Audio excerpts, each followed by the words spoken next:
আমার সাথে প্রেম করার যোগ্যতা রাখো? আমার ফ্যামিলি ব্যাকগ্রাউন্ডের কথা জানো? একটা চাষার ছেলে হয়ে তুমি আমাকে কখনো আর কাউকে কিছু বলবো না।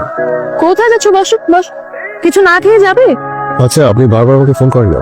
আমি তো আপনাকে বলেছি যে আপনি যাকে খুঁজছেন আমি সেই মানুষ না। কিন্তু আমার মেডিকেল কলেজে আপনার নাম্বারটাই দেয়া। নাম্বারে কত ভুল হচ্ছে। অযথাই মানুষকে বিরক্ত করবেন না। আচ্ছা রঞ্জু ভাই, তোমাকে আমি অফিসে আসতে বললাম, কারো অফিসে যেতে খারাপ লাগে। হুট করে চাকরিটা চলে গেল। কবে? তুই কোভিড পজিটিভ হসপিটালে ভর্তি হলি, ভাবলাম যাবার আগে একবার দেখা করে দিই। এই শহর ছেড়ে চলে যাচ্ছে। তুমি এরকম একটা ডিসিশন নেবার আগে আমাকে জানাবে না? বাড়িওয়ালা ভাড়ার জন্য তারা দিচ্ছে। এত কষ্ট করে এই শহরে থাকার কোনো মানে হয় না। কষ্ট হচ্ছে জানিস, কতগুলো বছর এই শহরে বল। এই শহরের রাস্তাঘাট, অফিস সব ছেড়ে চলে যাচ্ছে বুঝলি। তুমি ভাবে যে কি করবো? রঞ্জু ভাই, তোমার মনে আছে আমি ঢাকায় এসে প্রথম তোমার ওখানে উঠেছিলাম? আমার তখন নতুন চাকরি, 2 রুমের একটা বাসা। আমার ঢাকায় থাকার কোনো জায়গা নেই। প্রায় 1.5 বছর তোমার ওখানে ছিলাম। আর এই তুমি এখন এই শহর ছেড়ে চলে যাবে, আমি না মানতে পারছি না। আমার জন্য ভাবিস না, গ্রামে গিয়ে নতুন ভাবে বাঁচবো। কফি অর্ডার কর, খেয়ে চলে যাই। কিরে কেটে দিলি কেন? রায়া, আমি তো কিন্তু একদিন বলেছিলাম ওই মেয়ে একদিন তোকে খুঁজবে, মনে আছে? চিত্রা আমি নিশ্চিত। আর তাছাড়া ওর ভয়েসটা তো আমি চিনি। এত বছর পর একটা মানুষের ভয়েস তোর মেমোরিতে আছে? বাবা যা যা বলেছে সবকিছুই শিহাবের সাথে মিলে যায়। এটা শিহাব ছাড়া অন্য কেউ হতেই পারে না। কিছু একটা কর। কফি খেতে ডেকেছিস, আগে কফি খাওয়া। তুই ওর সাথে দেখা করতে চাচ্ছিস কেন? 4-5 বছর আগে ওর সাথে তুই যা করেছিলি। ভাবতে চিত্রা, আমি একটা দুঃস্বপ্ন থেকে জেগে উঠতে চাইছি। একটি মহামারী এসে পৃথিবীর সবকিছু কিভাবে বদলে দিল দেখ। মানুষের জীবন যে কতটা ঠুনকো সেটা এখন আমি খুব ভিতর থেকে বুঝতে পারছি। কি ভয়ঙ্কর ঘৃণা ছিল আমার মধ্যে। এরকম অহংকার একটা মেয়ে ছিল আমার। কিরে কোথাও যাচ্ছিস? বিজনেস ফ্যাকাল্টির মেয়ে, নাম রায়া। দেখতে অনেক সুন্দর, অনেক বড় লোকের মেয়ে। চেষ্টা করে দেখ। আমাকে সঙ্গে গাড়িটা নিয়ে যেতে বলেছে। কোনো কারণে নার্ভাস, তুই যাওয়ার পরে নার্ভাস হয়ে যেতে পারি। তারপর রায়া, তুই কি করতে চাচ্ছিস আমাকে একটু বলবি? আরে আসুক না। হাই, দাঁড়িয়ে আছো কেন? বসো। প্রায় আমাদের ফ্যাকাল্টির সামনে গিয়ে দাঁড়িয়ে থাকো। আমার ধারণা আমাকে দেখার জন্য দাঁড়িয়ে থাকো। আজ আমি তোমার সামনে বসে আছি, কিন্তু তুমি আমার দিকে তাকাচ্ছ না। কবিতা এনেছো? শোনাও। আমি শোনাতে পারবো না। আরে বাবা, কই দেখি দেখি তো একটু। আমি ইমপ্রেসড। আমরা কিন্তু খেয়ে ফেলেছি। আমি কিছু খাবো না। বিলটা কিন্তু তোমারই দিতে হবে। সবকিছু মিলিয়ে 3400। বিলের কথা শুনে ভয় পাচ্ছ নাকি? আমার কাছে অত টাকা নেই তো। only 3400। বলো তোমার কাছে কত টাকা আছে? 770 টাকার মতো। 770 টাকা? এই 770 টাকা নিয়ে তুমি আমার সাথে দেখা করতে এসেছো? আদৌ 770 আছে নাকি তারও কম? দেখাও। আচ্ছা নোংরা কেন ওর টাকা? আমাকে নিয়ে তোমরা মজা করছো? আমরা মজা করছি? আর তুমি কি করেছো? তুমি অনুরূপকে বলেছো তুমি নাকি আমাকে ভালোবাসো। নেই বলেছি। এখন তোমার মনে হচ্ছে তুমি আমার সাথে প্রেম করার যোগ্যতা রাখো? আমার ফ্যামিলি ব্যাকগ্রাউন্ডের কথা জানো? কি জানি? জেনে শুনে 770 টাকা নিয়ে স্বপ্নটা একটু বড় হয়ে যায়নি? আমি প্রেম করতে চাইনি, আমি শুধু বলেছি ভালোবাসি। Alright, I am sorry. এই ব্লেজারটা আগে তো কখনো দেখিনি। তোমার নাকি? জানতাম। পুরো ইউনিভার্সিটিতে বলে বেড়াচ্ছ তুমি আমাকে ভালোবাসো। একই ইউনিভার্সিটিতে পড়লে সবাই সমান হয়ে যায়? কি করে তোমার বাবা? শুনেছি কৃষি কাজ করে, তাও নাকি অন্যের জমিতে। একটা চাষার ছেলে হয়ে তুমি আমাকে কখনো আর কাউকে কিছু বলবো না। কোথায় যাচ্ছ? বসো বস, কিছু না খেয়ে যাবে? মেয়েদের মতো কাঁদছো কেন তুমি? কি খাবে বলো? আচ্ছা, এই যে এত এত কবিতা লিখেছো আমার জন্য, তুমি এগুলোই খাও। একটু বাড়াবাড়ি পেয়ে যাচ্ছে। খাও, খা। আরো খাবে? খাও খাও।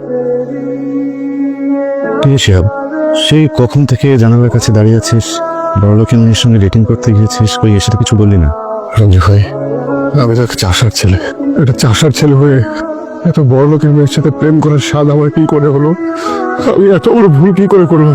কি কি হয়েছে? আমি সত্যি একটা বোকা। আমি এরকম করিস না, প্লিজ বল আমাকে। ছোটবেলায় পড়িসনি জসিমউদ্দিনের সেই কবিতা?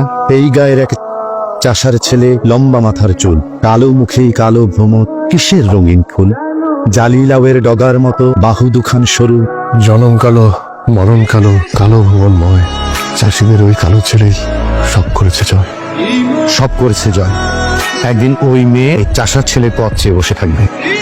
আমার কথা মিলে গেল তো, ওই রাজকন্যাই আর এই চাষার ছেলেকে খুঁজছে। গল্পটা বল শুনি, তোকে খুঁজছে কেন?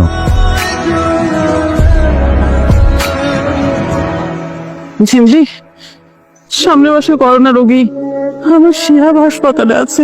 কথায় কথায় কান বানা তো মা, দেখো ভাইয়াও বাসায় ফিরে আসবে। কতদিন শিহাবকে দেখি না। তখন তো বাড়ি যাও কোথা? বাহ, সব কিছু ঠিকঠাক আছে, কোনো সমস্যা নেই। খুব সতর্ক থাকতে হবে। এই ভাইয়া, তুই কেউ আশ্রমে? নিয়ে দেখাবে মা, এখন আমার শরীরে অ্যান্টিবডি আছে, বুঝছিস? আমার প্রোটিন দরকার। আমি তো মাকে ডাক দিব। ফেসবুকে আমি একটা পোস্ট দেখলাম, একজন কোভিড পেশেন্টের ইমার্জেন্সি মনে হয় প্লাজমা লাগবে। আপনি কি কোভিড পজিটিভ ছিলেন? 2 সপ্তাহ হলো সুস্থ হয়েছি। পেশেন্ট আপনার কি হল? আমার বসে মেয়ে। কখন লাগবে? আমি কালকে আপনাকে নিয়ে আসবো। আচ্ছা, তাহলে আমি আমার ঠিকানাটা আপনাকে টেক্সট করে পাঠিয়ে দিচ্ছি। আমার নাম Shihab. Thank you so much. আমার অবস্থা কি অনেক খারাপ। মনে সাহস রাখুন,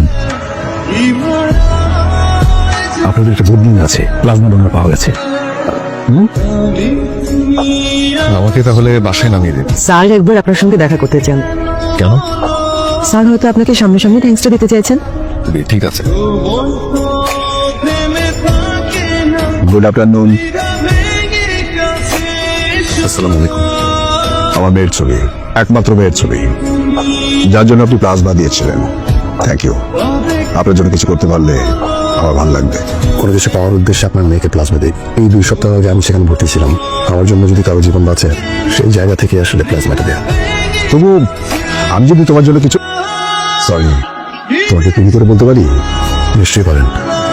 আমার না অনেক বড় কোনো শখ নেই, আমার স্বপ্নগুলো খুব ছোট ছোট। আমার এমন কোনো বড় শখ নেই যেটা আপনি পূরণ করতে পারেন। আমার বাবা একজন কৃষক ছিলেন, সেই অর্থে আমি একজন চাষার ছেলে।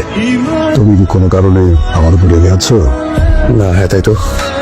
সত্যি কথা বলতে, এই শহরে আপনাদের মতো অনেক মানুষ আছেন যারা আসলে আমাদেরকে মানুষ বলে গণ্য করতে দ্বিধাদ্বন্দ্বে ভুগেন। সব মানুষ একরকম হয় না। আমিও গ্রামের ছেলে। Anyway, তোমার প্রতি আমার অশেষ কৃতজ্ঞতা। আমার মেয়েটা যদি বেঁচে ফিরে আসতে পারে, আমি মনে করব তোমার জন্য নতুন জীবন পেল।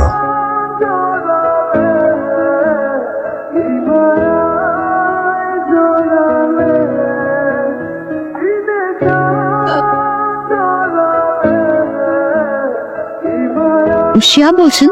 জি, আপনি কি বলছেন? আমি সেই পেশেন্ট। কিছু বলছেন না যে? কোথাও কোনো ভুল হচ্ছে। তো আমি আপনার সাথে দেখা করতে চাই। আপনি যে মানুষটাকে খুঁজছেন সেই মানুষটা না, রং নাম্বার। বাবা, একটু দেখো তো এই ফাইলটা। যিনি আমাকে ব্লাড দিয়েছিলেন তার নাম এবং নাম্বার দেওয়া আছে। আজকে যখন আমি তাকে কল করলাম, সে বললো আমি নাকি ভুল করছি। একটু ভুল হচ্ছে বোধহয় কোথাও। তোমার কি তার সাথে দেখা হয়েছিল? হয়েছে। বাবা, তোমাকে মনে আছে উনি দেখতে কেমন? তার মানে এই হচ্ছে গল্প। আজকে এত বছর পর তাকে তার ভালোবাসা ফিরিয়ে দিতে চান? অনেকগুলো বছরই তো পার হয়ে গেল চিত্রা। সত্যিকারের ভালোবাসার মানুষও খুঁজে পেলাম না। যে আমাকে ভালোবাসতো তার ভালোবাসার মূল্য দিতে পারে। এখানে অন্যায় কোথায়? ওর সাথে তোকে চায় না রায়া। তার করোনা এসে আমাদের অনেক উপলব্ধি করে দিয়েছে। যেসব জিনিস নিয়ে অহংকার করতাম সব অর্থহীন। আরেকবার ফোন কর, দেখ কি বলে। সত্যি সত্যি মেয়েটা প্রেমে পড়েছিল তখন? আমার তখন জানি কি হয়েছিল। ওই মেয়েটার জন্য অদ্ভুত এক ব্যাকুলতা কাজ করতো, কিন্তু ওই দিনের অপমান আমি এখনো ভুলতে পারিনি। মানবিক কারণে আমার ব্লাড দেয়া। আমি ওকে খুব ভয়ঙ্কর ভাবে ঘৃণা করি। মানুষ কিন্তু বদলায়। মানুষ যদি নিজের ভুলটা বুঝতে পারে তাহলে তাকে ক্ষমা করে দেওয়া উচিত। যাই রে, এখন ভালো থাকিস তুমি। রায়া, ফোনটা ধর।